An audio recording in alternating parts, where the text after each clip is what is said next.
12 days. That's all we've got left before the Odin Dungeon disappears and we lose our opportunity to grind some of the best accessories in all of Raid Shadow Legends. Yes, Pinpoint gear is good, but Pinpoint accessories are outstanding, some of the best in all of Raid. So in today's video, I'm going to talk first about why Pinpoint accessories are so good, and then second, we're going to jump into the Odin Dungeon. I'm going to show you a few teams at a few different stages, so hopefully you'll have your opportunity to farm this dungeon for the next 12 days before it disappears.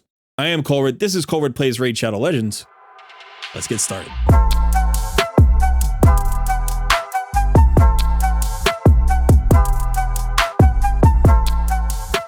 Just a quick reminder to smash that like button, subscribe to the channel if you haven't already, and consider joining our Discord community. And remember, I live stream every Tuesday at 2 p.m. That's my Takeover Tuesday live stream, where I give away free account takeovers to members of my Discord community.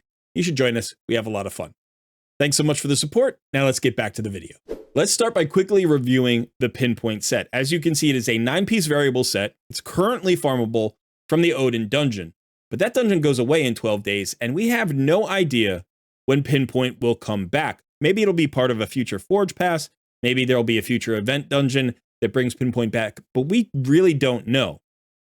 And these 9-piece variable sets are, I guess they're the present of Raid. I was going to say they're the future of Raid, but they're really the present of Raid. These 9-piece sets have taken over as the most powerful sets in the game. Now, I think out of all of the 9-piece sets, Pinpoint is probably around average in terms of power. There's certainly better 9-piece variable sets. But I think the biggest benefit here is just in the first few set bonuses. I'm not saying you shouldn't get a 9-piece set if you can. You absolutely should. It's a great set. And some of the power of these sets just comes from the flexibility to mix and match with other 9-piece sets to get you the stats and effects that you need. But when we just look at the first two set bonuses here, for the first piece, you get 20 accuracy. Now remember, if you go farm accessories in Spider, none of those accessories have a set bonus attached to them. So you're just getting the flat stats, right? Whereas with Pinpoint gear, you're getting those, plus you're getting this additional set bonus, which is like having an additional substat. I mean, 20 accuracy in addition to whatever you get from a ring. Like that's a nice addition. But it's the second set bonus that is crazy to me. This is 10% speed. Now, there are sets that give more speed from their set bonuses. So if you look at protection, for instance, see if I can find protection. Here we go. You can see that this actually gives 12% speed as a bonus, but that requires 3 pieces. That means if you're trying to do it with accessories, you need a ring, an amulet, and a banner. Whereas with Pinpoint, you just need 2 of the 3. You can do ring amulet, ring banner, or amulet banner, and you're going to get this extra 10% speed. Now, just a quick reminder, this bears, I think, repeating, especially for newer players who may not know this. In your masteries, if you take Lore of Steel increases the base stat set bonuses of all artifact sets that increase base stats by 15%. So if you increase any stat, any normal stat like speed or accuracy, Lore of Steel will magnify that effect by an additional 15%. So when you're getting 20 accuracy from that first piece of Pinpoint gear, Lore of Steel would actually add 3 more accuracy to that. So you're getting 23 accuracy. Likewise, for 10% speed, you'd be getting 11.5% speed instead. So this is incredibly powerful. I think that people may be underestimating how valuable Pinpoint accessories are. Especially because if you were to ask me what the most important stats in Raid are, I would start with speed. I think accuracy would be second, and then probably crit rate would be third. And the reality is we have had an increase in the difficulty of Raid content, right? We've got Cintranos now. We've got hard mode dungeons. There's Nightmare Hydra. There's stuff that is really stat intensive. And so we need more ways to get stats onto our champions. I think area bonuses are one way to get some extra stats for everybody. So you should be doing your live arena. But in addition, I think this pinpoint accessory or the accessories of any of the 9-piece variable sets are really important to every build now. Regular accessories are basically early game now, maybe mid game. As you approach the late mid game, you should be transitioning as close to 100% of your champions as possible into 9-piece variable accessories. And of all the 9-piece sets in the game, Pinpoint is the only one that currently can be or ever has been able to be farmed, I think that's a sentence, in a dungeon, right? If you want Impulse Gear, you have to wait until it comes back around on a Forge Pass, right? If you want Protection Gear, you have to wait until the week ends and see what you get from Hydra. So there is no place where you can just, on a daily basis, whenever you feel like it, drop a whole bunch of energy and go farming for this gear. Now, yes, there are other gear sets in this dungeon, but 100% of the accessories that you're going to get are going to be Pinpoint. And the accessories drop about 40% of the time, I believe. So 40% of your drops are going to be Pinpoint accessory drops. We need to be in the Odin Dungeon a lot in the next 12 days. Now, I'll just quickly show you what I've already started doing here on my account. This is my Mithrala. As you can see, she has Pinpoint gear on. Let's see who else has it. Yep, my Thor only has 1 piece because I don't have a banner yet for him. Let's see, my Loki has 2 pieces. I'm mixing it in with Feral for even more accuracy, right? Feral is crazy good for accuracy, and Pinpoint is good for speed, but they're both good for both. So if you can get Feral as well. But again, you can't farm Feral. That just comes from Siege. Let's see, who else has it? I don't think my Wukong yet because he's in Revenge accessories, but also I don't have 2 pieces. But I will be putting Wukong in Pinpoint. My Ninja's already been swapped over, so it can go on damage dealers too, especially like anybody who has an effect that requires accuracy. Wukong strips buffs. Ninja has HP burns, so both of them require accuracy. You know, like Ykarl here would be great for it. He requires the ability for his turn meter decrease and his slow and his freeze. Anybody who needs to go fast, like Arbiter and Astrid, I've got them already swapped over. Somebody who needs, you know, accuracy and speed just to be like competent at their job in PvP, they get it. Sometimes you need it for, you know, like if I could get Artak in it, I will. So yeah, I mean, I have a lot of champions who I've already swapped over to Pinpoint accessories.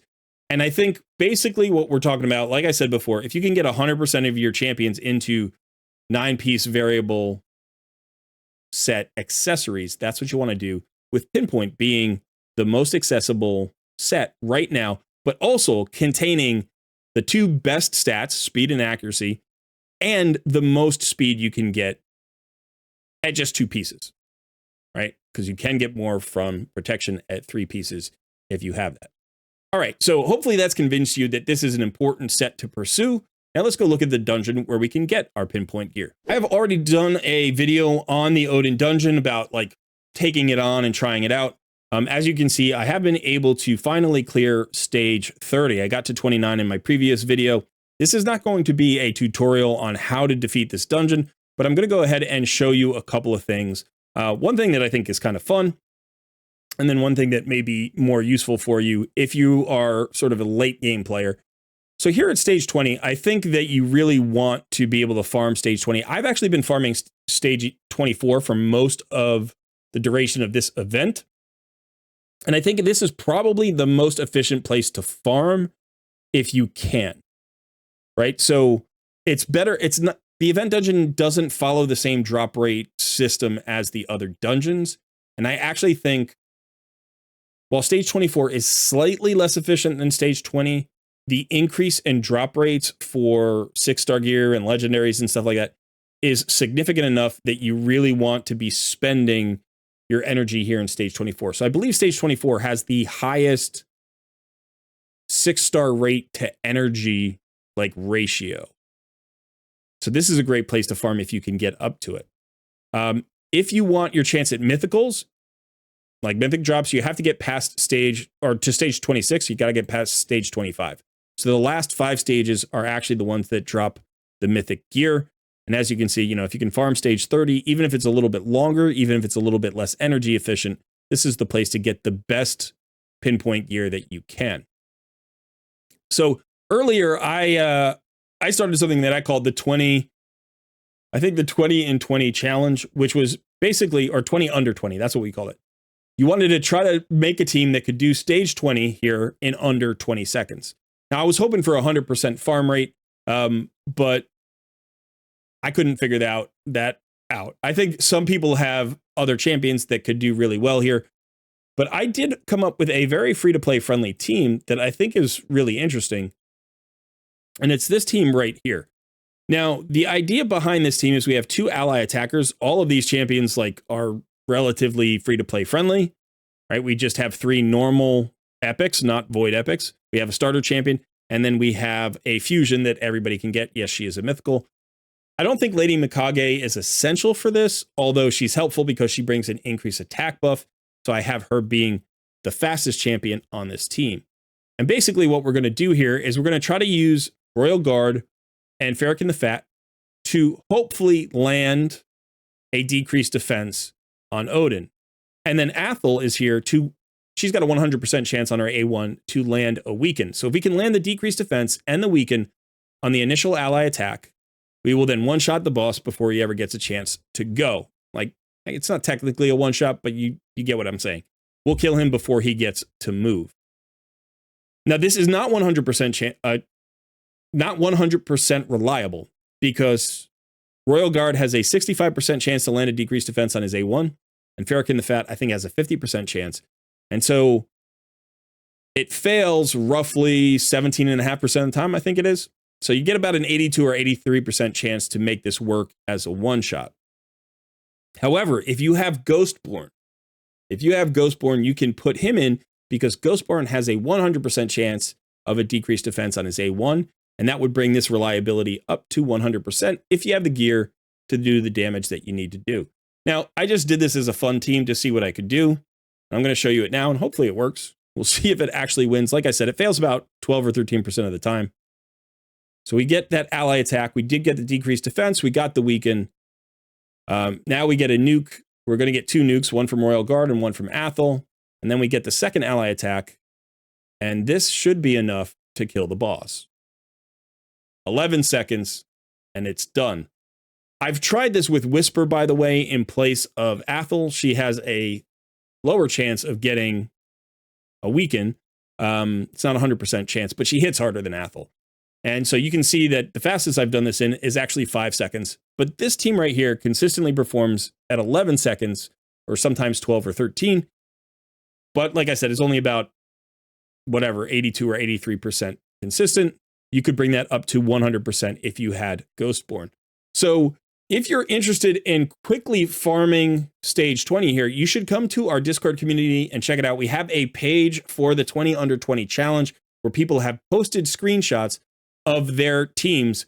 A lot of people didn't think they could do this. And then with some creative problem solving, they were actually able to build a team that did, stage 20 of the event dungeon in under 20 seconds. A lot of free-to-play players, a lot of mid-game players, definitely some top-end players with some crazy teams as well. But you don't necessarily have to farm this in 5 seconds or even 11 seconds to get value out of it. Just kind of a fun way to show that this dungeon can be taken on in a variety of ways. So come check out the Discord, get some ideas for your teams. If that doesn't appeal to you, or you just want another source of inspiration, you can come here to the boss guide. Remember that all of these dungeons list teams of the week, so you can come here and see what teams people are using. And these are like the top 10 teams that have been used on this dungeon this week. I think these are all less free-to-play friendly teams. So again, if you come to our Discord, you're going to find stuff that maybe is a little bit more accessible to you. And then finally, don't forget about the HH Optimizer. The event dungeon is in the Optimizer, so you can go ahead and look for ideas there as well. Okay, so now I am going to show you my Stage 30 team. Shout out to Boozer, my fellow content creator, who actually posted this team like a month and a half ago. I wasn't able to get to Stage 30 with the team that I was going for, but my team was actually fairly similar to this. I don't think I was using Arbiter. I think I was using my Cardiel, and switching to Arbiter allowed me to do some different things here. But this is the team that he came up with. It absolutely works fantastically. There's an issue here, though. The stat requirements are pretty high. So actually, most of these champions, let me show you this team. Most of these champions now have Pinpoint gear on them. Like, in order to get to stage 30, I had to use the Pinpoint gear I had farmed from stage 24 to get these champions the speed or accuracy that I needed. So I think all 5 maybe of these champions are now using Pinpoint gear. You can see the speeds here. So Arbiter is going to start off the team. She should be the fastest. That goes into either Lydia or Mithrala. It doesn't really matter which one, although Lydia is a little bit of a better option. So Lydia is the second champion to go, then Mithrala. So Lydia is going to put out her debuffs, then Mithrala is going to put out her Hex, and then Seer is going to nuke out the waves, so all the enemies die. She's going to strip all the buffs off, and then Ninja is going to hit the boss, and without the adds there, all of his damage will go into the boss. Now, you do need enough accuracy, but since you don't have a speed aura here, you can just run Mithrala's accuracy aura. I checked the Hell Hades optimizer. I'm sorry, the Hell Hades stages tool, raid stages tool, and you need close to 500. You need over 500 accuracy. It's like 505 or 515 accuracy. So you're going to have to build your champions to about 430 accuracy or so. So you can see 442 here on Seer. I think 404 on Ninja is just barely enough with the extra 80 accuracy that Mithrala gives you. Pretty cool team. And it's definitely a team that you can just go ahead and run full auto, and it clears the dungeon in around 1 minute and 15 seconds, I think, is about where I see it going. So I'm going to go ahead and run this for you, and you'll see how this team works. So Arbiter giving everybody buffs. Obviously, Lydia gives us buffs and debuffs the enemy, and then we get that knockout from Seer. Now, in this particular case, we didn't kill every ad. Usually I do, but every once in a while, you'll get an ad that might live, but one ad is not going to be that big a deal.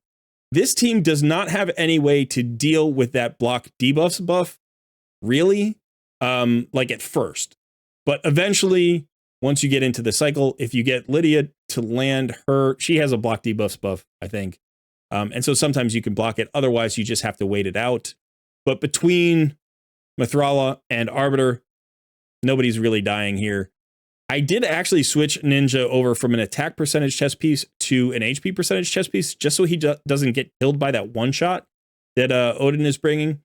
The good news is, if Odin does kill somebody, Lydia will actually block the revive that Odin gets off of that kill. So as a result, it's a little bit less scary for your champions to die.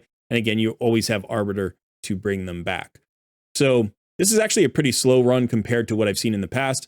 This usually clears in about, like I said, 1 minute and 15. When it goes slowly, it actually takes just over 3 minutes. So it's kind of it's either around 1 minute 15 or it just skips over to 3 minutes. I haven't really seen 1 minute 45 or 2 minutes 10 or something like that. It's either relatively quick or kind of on the long side. We'll see what happens here. Maybe we'll get lucky and it'll be a 2-minute run. But yeah, there you can see the block debuffs buff. Sorry, the block buffs debuff. I've only been doing this for 15 months. I can't get those two straight. And yeah, we got a revive here, which is a little bit scary. So that could mess us up, but hopefully we will be able to finish this off. We're gonna have to get a revive. Yeah, this is gonna take a while. It's unfortunate. But like I said, I haven't seen it fail yet. This would be the first failure if it happens, always when you're recording, but I don't think it's going to fail. I just think we have to get around to our skills. And if Seer can actually kill off the ad again and strip the block debuffs buff, we should be in good shape. There we go. She didn't get it off the boss. That's a little bit weird because I think the resistance on some of the ads is actually higher. But there you can see Lydia blocked the revive. And yeah, we're going to be right around the 3-minute mark, which is what like I said, it usually clears in about 1 minute 15. If it doesn't, then it goes about 3 minutes. And so here we are at 2 minutes and 50 seconds. Like I said, it hasn't failed yet. There's a lot of sort of redundancy built into this team. It's not a one-shot kill team. It's sort of like set yourself up for success, and if everything goes to plan, it's pretty quick. And if everything doesn't go to plan, between Lydia, Mithrala, and Arbiter, you have a lot of security to keep the team alive, keep them going, bring them back into the fight, and get the job done. Let's see if we got any good gear. By the way, I kind of like the crit damage set, especially if you're in the mid game. You can definitely find damage dealers, not necessarily your top tier damage dealers, but you can find damage dealers to put crit damage for faction crypts and Centranos and stuff. So I don't think all of the other sets that drop here from the event dungeon are worthless. Some of them are just going to turn into silver, but some of them are going to be valuable in other places.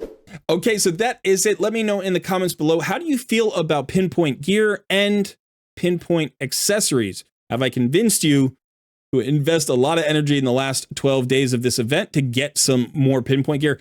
That's what I'm going to be doing. I'm basically dropping everything else. I mean, if something really important pops up, okay, that's fine, and I'll do my normal stuff.